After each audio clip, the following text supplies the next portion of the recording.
This is Sharice's Family History Explorer tip. Welcome. I love doing family history and I love sharing the information that I've learned. And over the years, I've seen a lot of people put in the names, the dates, the places incorrectly, and it is very confusing. And so I would love to share some of the things I've learned. So let's talk about how to input names, dates, and places into whatever family history program, or if you're going to write it up, it should always follow the same kind of rules.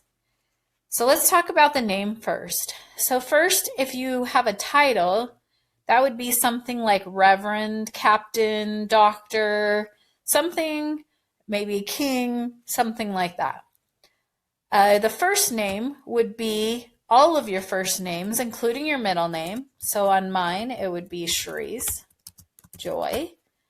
Some people have more than two first and middle names, so make sure you put all of them. If a person was not named, let's say there was a baby, or you do not know their name, leave that blank. Don't put in baby or boy or girl. It just confuses people. Then last name, for women, this would be their maiden name. So mine would be Walker. If you put in their married name, then it's very confusing as to whether they married someone with the same surname or whether they were actually that maiden name previously. In the suffix, that would be for things like junior, senior, first, second, third, etc.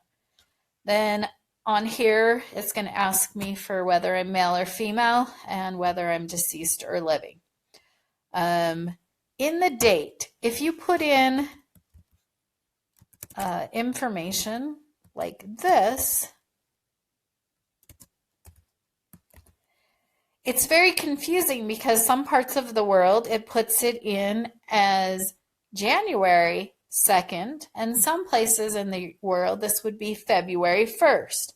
So what we like is to put the day and then the month and then the year. And if you're working on a program that has standards, make sure you pick the standard because it helps the computer and the program properly function. Then when you're putting in places, you want to spell it out completely, and you want to start with the smallest place first and work your way to the biggest place. So let's say I was born in Taylor, Arizona. I would want to actually fill in the county if I know it, which would be this. Now, some programs will help you.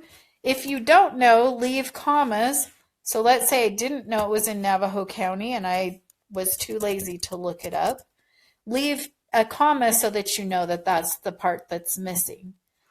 But if you, again, have a program that will help you and you can standardize it, then that would be great. But let's say you're writing these down and you put in MA. Well, some people might think that's Massachusetts. Some people might think it's Maine. Some people might think it's Maryland.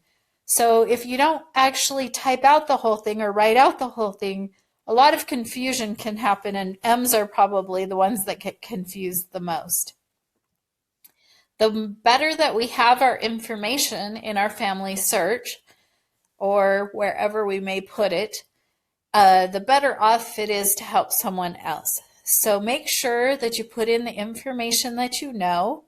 You can also use about for dates. So let's say off of a census they're a certain age, you can put about 1850, and that is good. I would avoid as much as possible putting before and after, because to me those are more or less notes. So I had someone put that someone died after 1975, and it was 2000, and so I assumed that they were well deceased.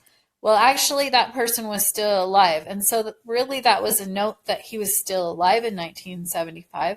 So let's go ahead and put those in your notes.